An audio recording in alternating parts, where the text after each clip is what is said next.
अरे काम जो हुआ है ना, वो तुम्हारी 7 पीढ़ी भी काम नहीं कर सकती, इतना काम हुआ है। 4100 करोड़ से क्या, ये ऐसा गौरव बढ़ाने के लिए लोग तो 8000 करोड़ खर्च कर लेते। घोटाले करने वाले सोचते ऐसा, क्योंकि अब उनके पास बोलने को कुछ है नहीं, तो इसके लिए कुछ भी बोलते हैं। जब पत्रकार पूछता है कि जो आपके जो कारनामे के बारे में, तो अब उनका वो क्या क्या जवाब दे। मोदी सरकार जो है काम सही नहीं कर रही है। विपक्ष कहता है जी कि धर्म की राजनीति हो रही है। क्या ये सही है, धर्म में या विकास? मोदी पहले से बता रहा है कि विकास की राजनीति है उसके पास, और विकास विकास विकास पुरुष है मोदी। आज विकास पुरुष है। और उनका पहले नारा क्या था? वही 3 नारे थे जो अपने विकास करने के नारे हैं। और जो विपक्ष वाले जो बता रहे हैं धर्म की बात करके, तो उनको कोई रास्ता ही नहीं मिल रहा है विपक्ष को, और कोई बहाना और बात करने का जरिया ही नहीं है। अब ये नहीं कहते, खाली एक ही बात उठाते। क्या उठाते?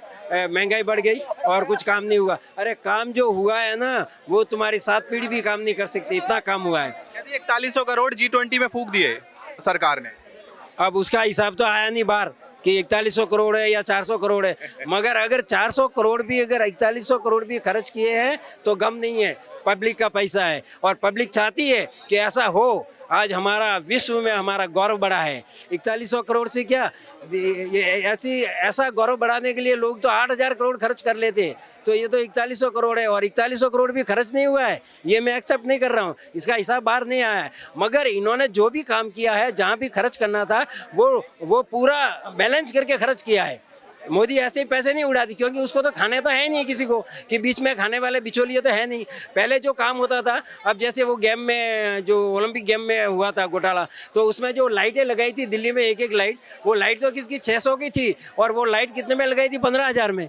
क्यों ऐसा लगाए एक लाइट? तो वो तो घोटाले करने वाले सोचते ऐसा, क्योंकि अब उनके पास बोलने को कुछ है नहीं, तो इसके लिए कुछ भी बोलते हैं, धर्म का बात करके या और कुछ बात करके। तो अब एंकर्स के साथ जो डिबेट होती थी उसमें प्रवक्ताओं को बिठाया जाता था, प्रवक्ता अपनी बात रखते थे अपनी पार्टी की तरफ से।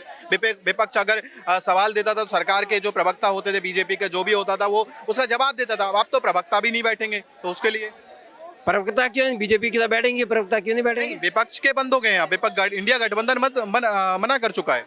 अच्छा, वो तो उन्होंने इसलिए मना किया है कि उनके पास जवाब देने को नहीं है।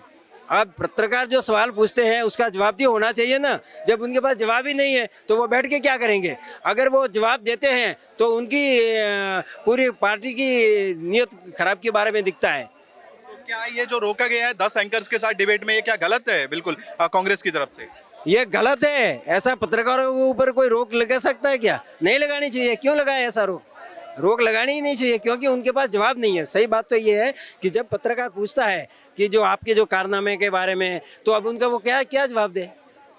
अब इतने कारनामे किए हैं कि अगर वो पूछेंगे तो जवाब कहाँ से देंगे वो?